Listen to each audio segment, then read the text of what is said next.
On December 10th of 2005, my sister called and asked if I could watch my nephew while she went out. I said, sure, no problem, I'll be right over.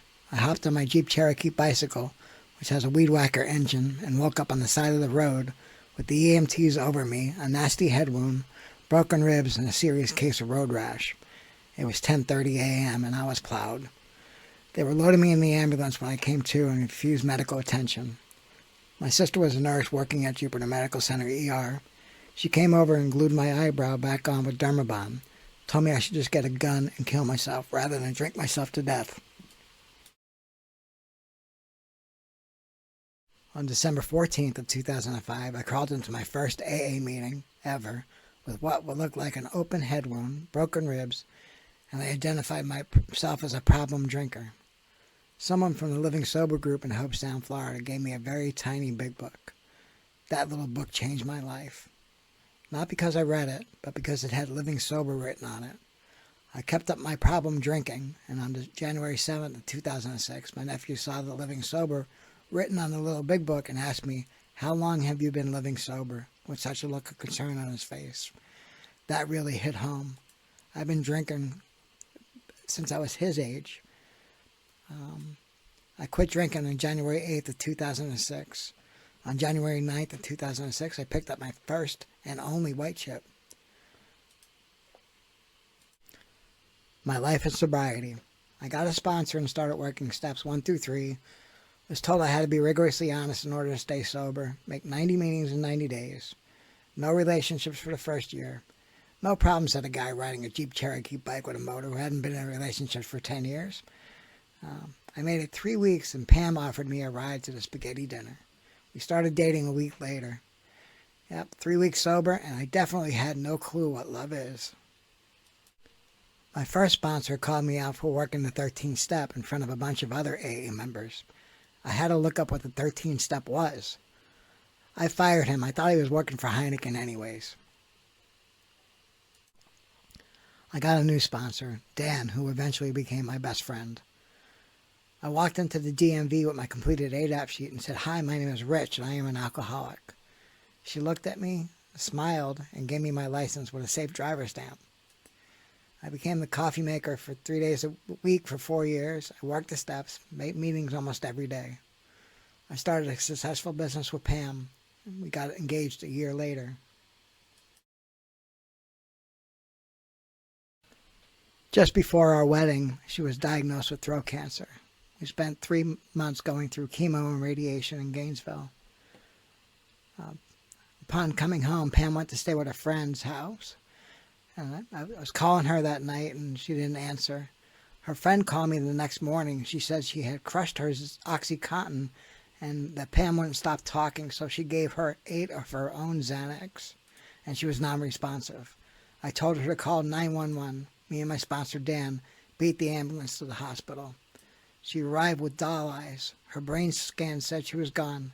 They put her on life support. My sister and the doctor were crying. I said my first real prayer to God. "Oh God, no, not this. Please, not this." And a calm came over me, or else I was in shock. I would like to believe it was God's peace and grace. One of our clients was a pastor in a mega church with over 10,000 people, and they all prayed for Pam. A week later, we were told to say our goodbyes as we removed the ventilator.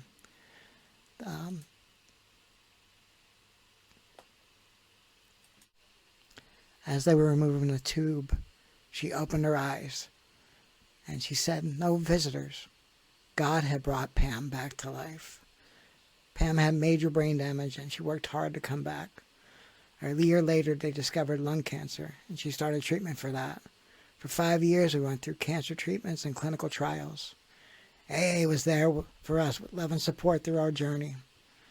Her son got out of prison and moved in with us. We clashed. I was now a caretaker and a warden. I offered to rent him a house. Pam had to take care of her son. And at that point, her health was very bad. She broke up with me and moved out with her son.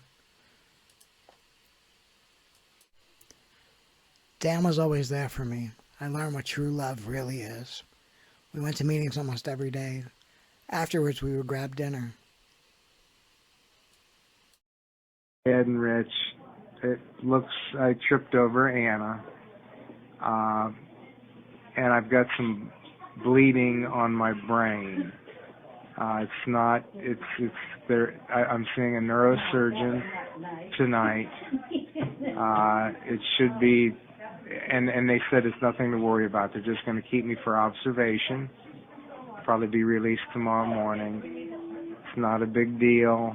I mean, anytime you're in a hospital is a big deal, but don't worry about me. I'm in good hands.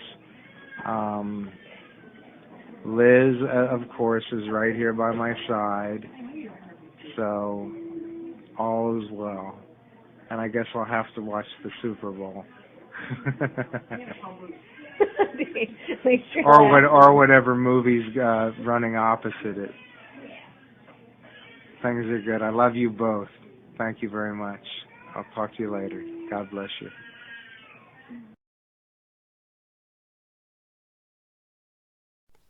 Dan had metastatic prostate cancer in all his bones and was in extreme pain. So God spared him all that pain. A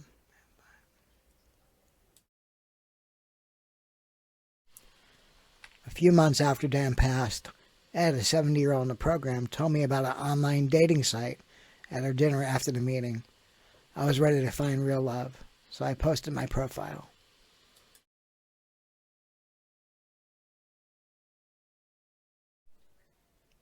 God sent me an angel. Her name is Donna. Her family welcomed me with open arms. We have been together over 8 years, and every day I love her more. This should be the happy ending of my story, but it is not. I moved to Port St. Lucie. I didn't find a home group. I went to a few meetings here and there for a few years. One day Donna and I were talking, and she asked me what I would do if she died. I told her I would drink my 10-year-old Corona Light and down 100 Ambien and join her. That's not being spiritually fit.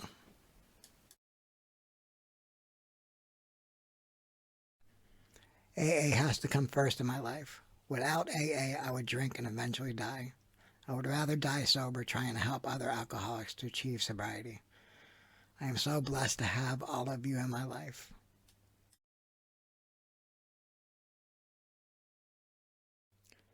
AA loved me until I could love myself. The proof that love freely given surely brings a full return. The certainty that we are no longer isolated and alone in self-constructed prisons. The surety that we need no longer be square pegs in round holes, but can fit and belong in God's scheme of things. These are the permanent, legitimate satisfactions of right living for which no amount of pomp and circumstance, no heap of material possessions could possibly be substitutes. True ambition is not what we thought it was. True ambition is the deep desire to live usefully and walk humbly under the grace of God. So, believe it or not, you all are my happy ending.